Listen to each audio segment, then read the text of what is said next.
For years, fans speculated about the icy tension between two of Hollywood's toughest action stars. But now, Jean-Claude Van Damme is finally breaking his silence on Steven Seagal.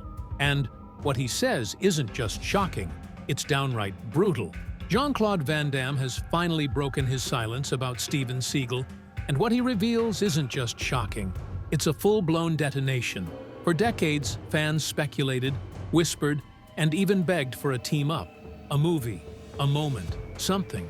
Instead, what they got was a revelation, raw, blistering, and far more personal than anyone ever expected. It all began with a cryptic Instagram post. A photo, no words, just a look that hinted at peace.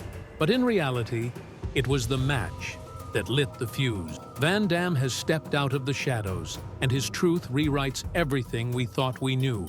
Not just about Seagal, but about one of Hollywood's most mysterious feuds. This wasn't just ego or rivalry. This was war, a cold war. And now, the silence has shattered. Step back to the early 1990s, walk into any video rental store, and two names practically reached out and grabbed your collar. Jean-Claude Van Damme and Steven Seagal.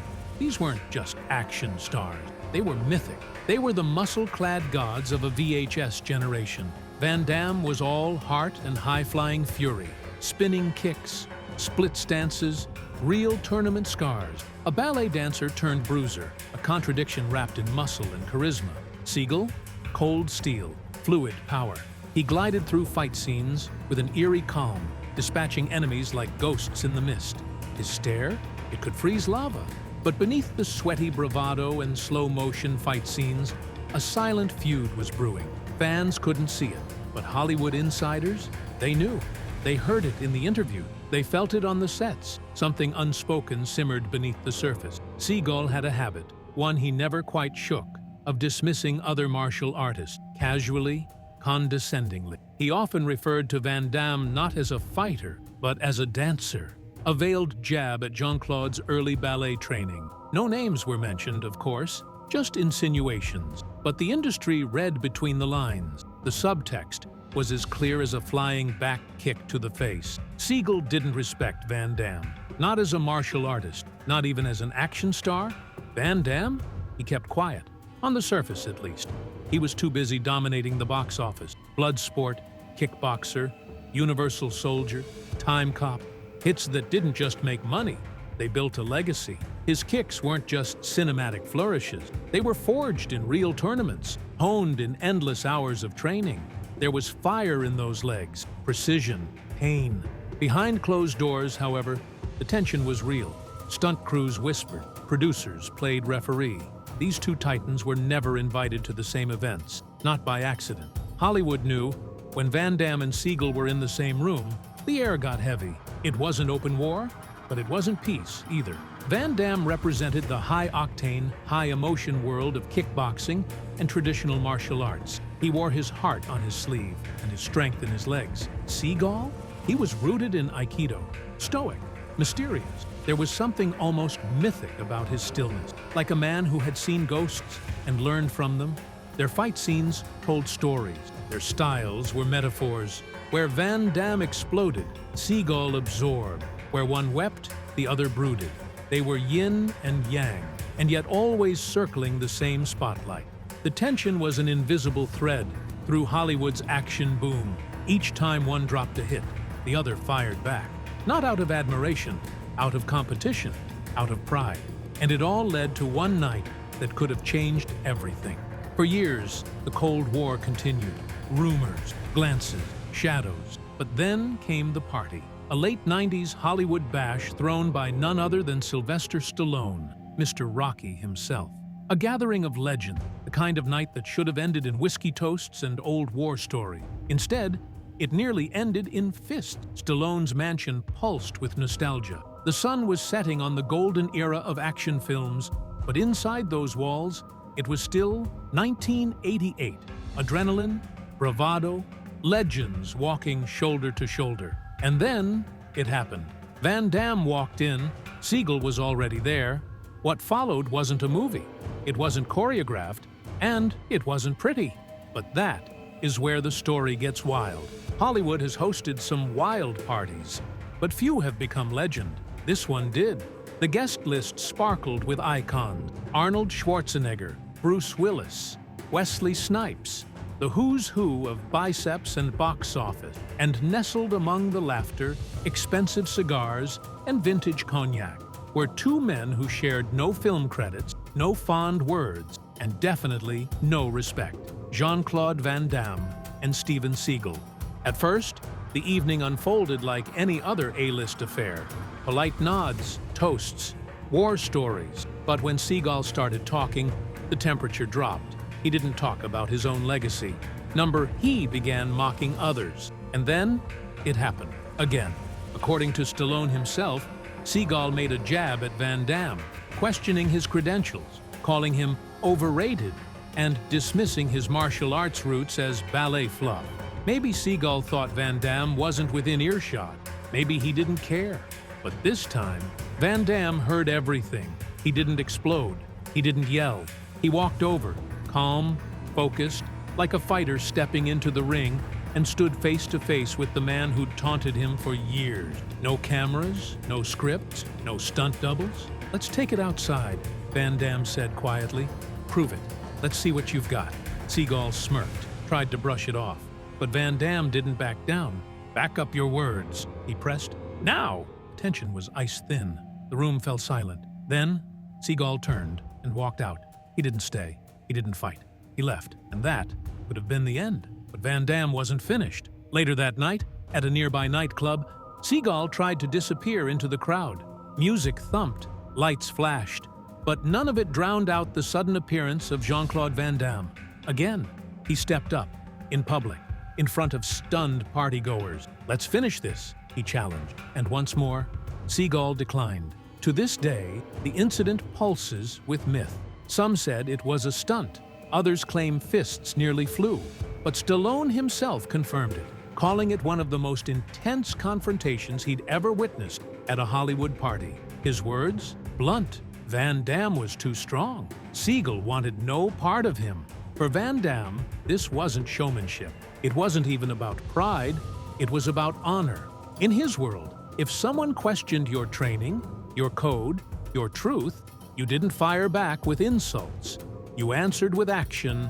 You fought, not for clout, for respect. Seagal's refusal didn't sink his career. He still landed roles. He still sold the mysterious warrior persona. But to martial arts purists, to those who lived and breathed the discipline, the story stuck. Twice, Van Damme stood ready to fight.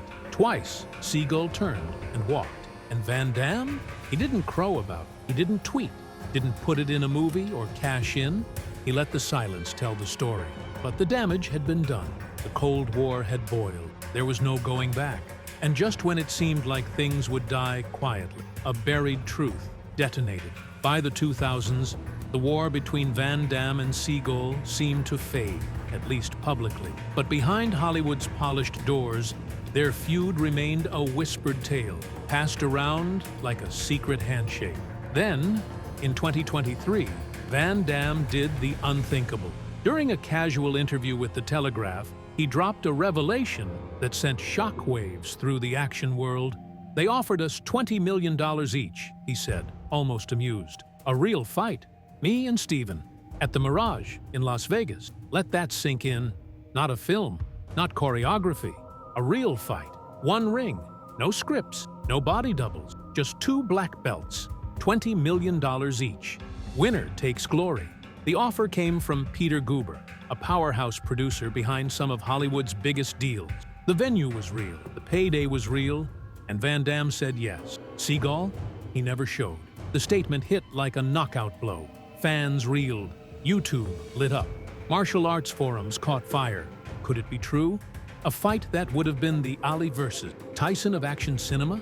And Seagal turned it down. Some were shocked it was ever proposed. Others weren't surprised Seagal passed, but one thing was undeniable. The opportunity came. Van Damme stepped up. Seagal stayed silent. Of course, questions followed. Why didn't Seagal accept the $20 million fight? Was it fear, ego, or something colder, more calculated? After all, Steven Seagal had spent years not just building a career, but a legend, a myth of the untouchable martial artist, the spiritual warrior, a man cloaked in mystique, not bruises. Van Damme, on the other hand, had fought for real, bled for real. He had scars to prove it. Seagal had story. His Aikido background was real, yes, but never tested in full contact combat the way Van Damme's kickboxing resume had been. And maybe, deep down, Seagal knew that stepping into that ring would strip away the mystery. It wouldn't just settle a rivalry, it would reveal something about both men that couldn't be undone. Maybe he saw the fight as beneath him, or maybe he knew he couldn't win. When Van Damme finally shared the story, there was no gloating, no chest-thumping or forced bravado, just quiet clarity, like a man who'd grown tired of holding in a truth no one believed. He didn't need to exaggerate. The facts, and Seagal's silence, did the heavy lifting. But even with the story out in the open, no closure followed. Seagal never responded. No rematch was proposed. No late career showdown ever materialized. The moment passed like a ghost, fading into Hollywood legend. Still, for fans, that missed opportunity became more than a lost paycheck or a forgotten event. It became the symbol of the entire Van Damme-Seagal dynamic, a rivalry built on pride, inflated by silence, and ultimately defined by a fight that never happened. And just when the world began to believe the story had finally cooled off, Jean-Claude Van Damme made a move no one saw coming. It didn't come with press releases or behind-the-scenes hype. No trailers, no interviews, just one Instagram post, a photo. Van Damme seated at a dinner table, smiling. Across from him, Steven Seagal. Yes, that's Steven Seagal. The caption was simple and oddly warm. "Thank you, Steven, and your family, for the fantastic dinner. Wishing you a happy birthday. Big announcement coming soon." And just like that, the internet exploded. After decades of tension and silence, cryptic jabs and abandoned showdowns, fans were stunned to see the two sitting down together. Clinking glasses. Was this reconciliation? A truce?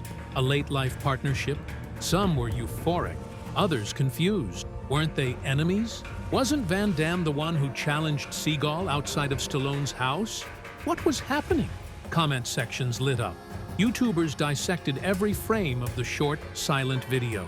Was Van Damme's smile sincere? Did Seagal look stiff? Was this real or just for show?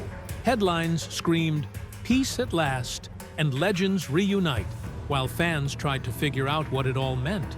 But something felt off. The video was tightly cropped. No audio, no candid moments, just a carefully staged dinner with vague smiles and a slow pan across the table.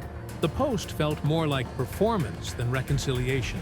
And that final line, "Big announcement coming soon," felt less like celebration and more like a setup. Because if this truly were peace, why not show more? Why not include a handshake, laughter, a moment of real connection, like Stallone and Schwarzenegger had done? Why such restraint? Why such silence? Theories flew. Maybe it was marketing for a film, maybe a documentary, or maybe they were finally cashing in on the decades-long tension that had shadowed their careers. But others noticed something different, especially in Van Damme. There was something in his eyes. Not hostility, not triumph, but something else entirely. A quiet calculation, a flicker of purpose behind the smile. The kind of look that doesn't celebrate closure. It anticipates something, prepares for it. Because this wasn't just a reunion, this was a warning shot. And when Van Damme finally broke his silence, it wasn't in a flashy press conference or an emotional social media rant. It was one interview, quiet, composed, no drama, no theatrics, just honesty. When asked directly about Seagal, he paused, looked into the camera, and delivered the sentence that sent shockwaves across the action movie world. "He is a fraud." No hesitation, no heat, no follow-up spin. Just 3 words, delivered not in anger, but exhaustion. After years of myth-making, missed opportunities, and questions no one could quite answer, Van Damme let it all go with one line. He didn't threaten, he didn't accuse, he just told the truth. And in doing so, the illusion shattered. The birthday dinner, the smiles, the teased announcement, all of it collapsed under the weight of that truth.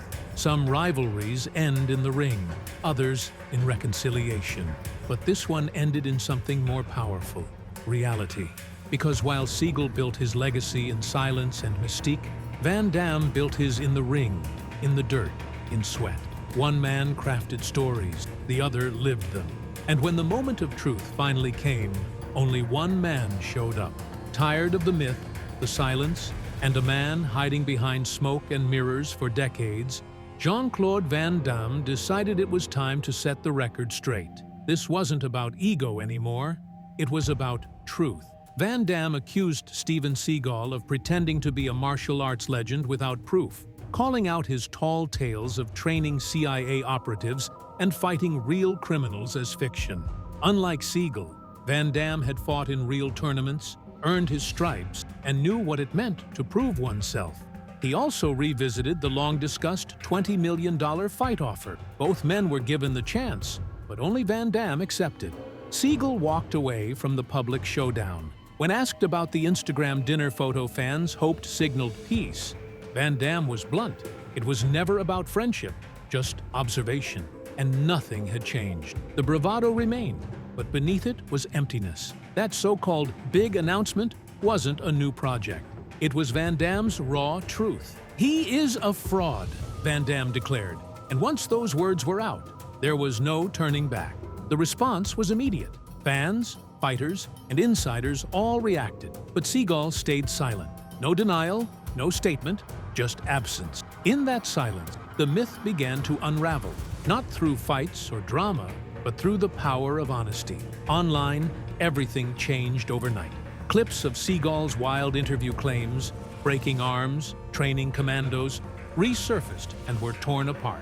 What once seemed cool now felt ridiculous. Meanwhile, real footage of Van Damme competing, bleeding, and winning made the contrast impossible to ignore.